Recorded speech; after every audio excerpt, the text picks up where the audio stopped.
Assalamu alaikum wa rahmatullahi wa barakatuhu. Welcome to the second episode of the podcast Journeys from the Qur'an to Conversion. My name is Gabriela Mondragon. I am a Mexican. I embrace Islam in Mexico, and it is a honor to share this space to reflect on the learning of the Qur'an and the Arabic language. First of all, I want to tell you something about myself. I embraced Islam in 2013. I am a Mexican and I am speaking Spanish as a mother tongue.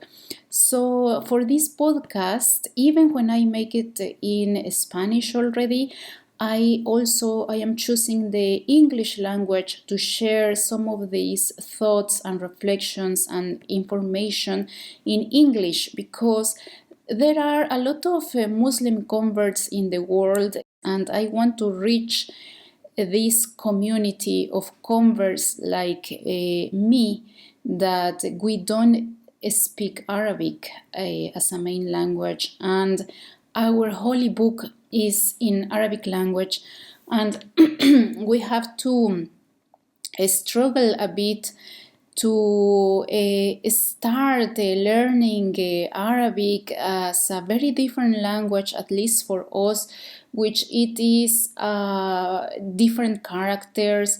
We have to read it and write it from the right to the left, and it is kind of far of our knowledge of language itself. Even though the Arabic culture is very inside of our Latin American culture as well. Anyways, this is why I want to share this information also in English.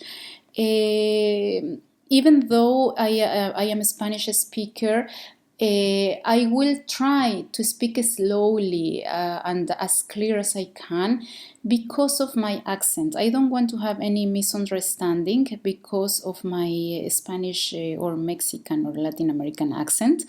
So I hope this podcast is good for you. I already did the first episode where I did the presentation, and I made a presentation of myself and the podcast.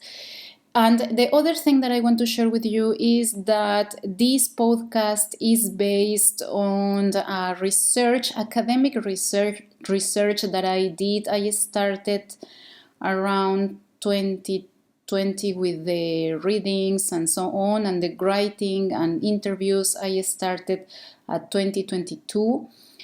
This research is about the learning process of Arabic and Quran, Tajweed, and so on among the Muslim converts of Mexico and Colombia. 8 sisters, they shared with me all of this process, all of these journeys that they have to pass through to learn Arabic for accessing the Quran in its original language. It's not only Arabic, but also the rules of recitation of the Quran, that we call it Tajweed. So this investigation, this research is already published on English. Then the title of this book is From the Quran to Conversion. And I am working on publishing the book in Spanish as well with Editorial Maktaba, which is located in Colombia. And we are starting this second chapter, this second episode of the podcast, answering the question why it is important to access the Quran in its original language, and of course the translation of the Quran in any of the language of the mother tongue that you are for your communication. This question I want to answer it from 3 points of view. First of all, as a general Muslims, all the Muslims of the world, we have to access the Quran in Arabic, and why we need to do that. The second is us as Muslim converts, why we have to access the Quran also in Arabic. And for all the people who is not a Muslim, but they are interested on accessing the Quran, maybe a translation, maybe also in original language. So I want to answer this question for these three type of people. As a general Muslims, it's important to access the Quran because we believe that the Quran is a revelation of Allah subhanahu wa ta'ala. It is the last of the books that He revealed. All the Muslims in the world, we believe also in the other books such as the Psalms, the Torah, the Injil in English is the Gospel. But as a Muslims, we are following and putting in practice all the teachings of the Quran because it is the last of the revelations. And in this book, in the Holy Quran, Allah subhanahu wa ta'ala is inviting all of us to read the Quran, to recite, to comprehend, to understand, and to practice the teachings of this holy book. So if you read the book, you will find 10 verses, 10 ayat, where Allah is saying that this Quran was revealed in Arabic language. For example, in Surah Ra'd, the thunder, which is the Surah number 13 in the ayah 37, ayah meaning the verse, it's a verse. It says, أعوذ بالله من الشيطان الرجيم بسم الله الرحمن الرحيم وكذلك أنزلناه حكما عربي. So the translation of this in English is, we have revealed it, in this case the Quran, as an authority in Arabic language. The translation that I am using is of Dr. Mustafa Khattab. Is the translation that now I feel comfortable with to speak it. I mean, because of my also using a very classic English for me is also difficult. But you can see another translations, of course, in internet. So there is another example of this that the Quran was revealed in Arabic. We find it in Surah to Yusuf, which is number 12 in the ayah number 2. Inna anzalnahu Qur'anan Arabiyya la'allakum ta'qilun. So it says, indeed, inna anzalnahu, we reveal it, the Quran, Arabiya, in Arabic, la'allakum, and then you might ta'qilun, understand it. So if you keep looking on more evidences, you will find that there is another 10 evidences like this in the Holy Quran.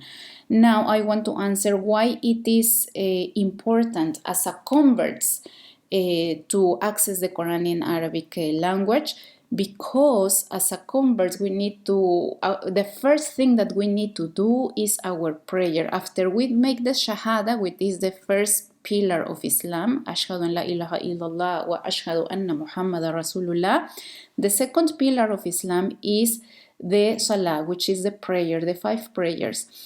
No problem how the convert will start, maybe starting by one prayer, maybe starting praying all the 5 prayers at one time. With the time we learn the timings, with the time we learn the things that we have to say, with the times we need to do all of this work, inshallah, of learning.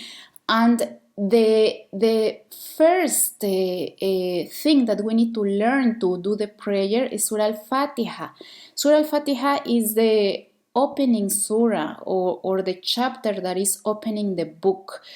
with this chapter is very important for us, because with only if you are reciting only this surah in your prayers,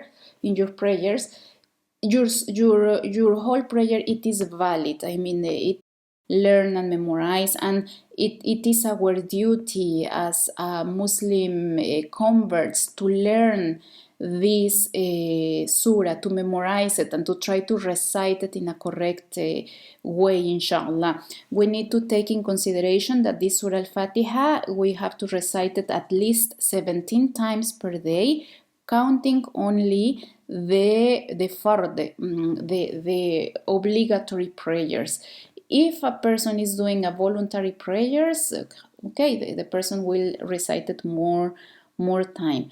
So this is why it is very important as Muslim converts to access the Quran in Arabic with tajweed. Obviously, this process of learning is not from day to night or from night to day. I mean, it's not something that it will come suddenly to our minds. It is a process. Personally, I took 3 years on learning the whole salah, all the parts of the prayer I learned during the 3 years.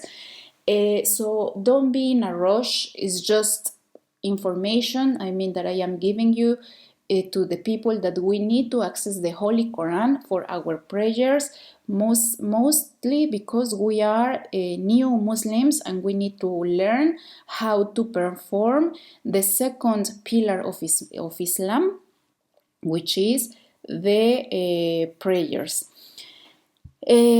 Now, why as a general people, if you are not a Muslim and maybe you are not interested on conversion, but you are curious, you want to know what is this book about, or maybe one of your relatives converted or friend converted to Islam and you want to know what is this about, or just because you are a spiritual person and you are accessing the holy books for many religions, why it is important to access the Quran. Either way can be in a translation, or it can be also in Arabic language. I have to say that many people who is not a Muslim, they are interested on learning Arabic to access the Quran and to understand it by first hand.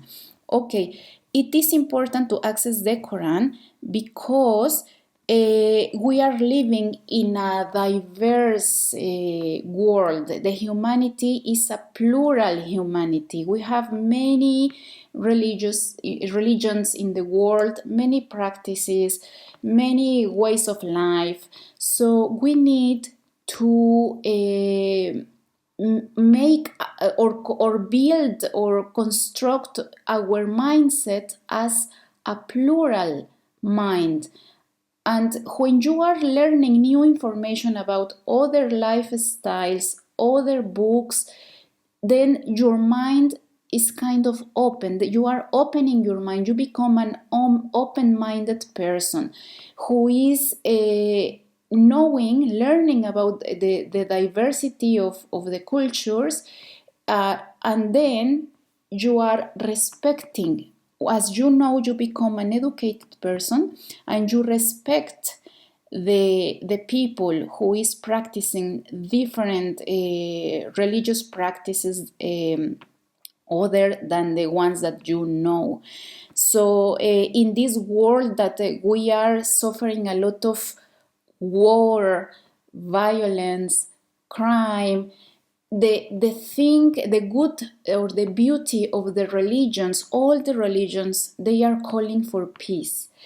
And as a plural person, the person who accepts diversity, you will be, or you become a person that are calling for peace. So it is a beautiful thing to be. This is a beautiful thing to approach also to the humanity in the diversity, in the plurality that we have. No, obviously there are many people who is interested for accessing the Quran. For example, you will see or you will find something that is called the science of the Quran, or the something like that the people is trying to to look, for example, the process of how the baby grows up inside of the womb of the mother, or how the Quran is describing the water cycle, for example, or is describing something about the moon and the stars.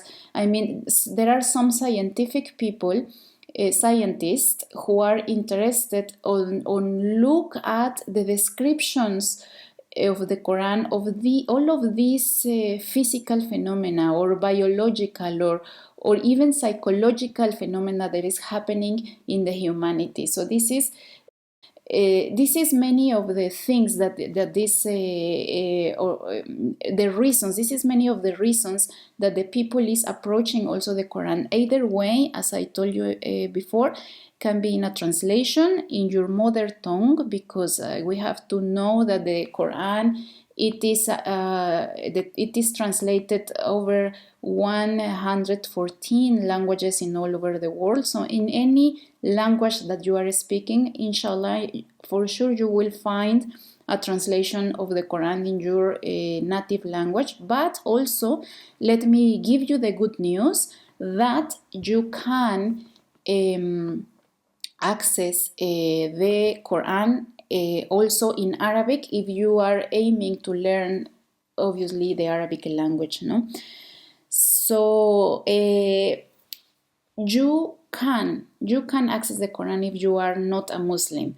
And the thing that you need to know, because Muslims, we know that we have to make ablutions, meaning some body purifications. And we need to wash our hands, wash our face, wash our feet. We call this type of purification, we call it wudu, which is the small one or the minor purification, and we call it ghusl, the major purification, which is taking a shower, no? But and the thing that you need to know if you are not a Muslim is you need to be clean yourself, and also to purify your intentions, to approach the Quran with the good intention of learning of the wisdom and the knowledge of the Quran, and you need a clean space as well. And if you, obviously, sometimes it's not possible to be in a very quiet place, but if you can just take a time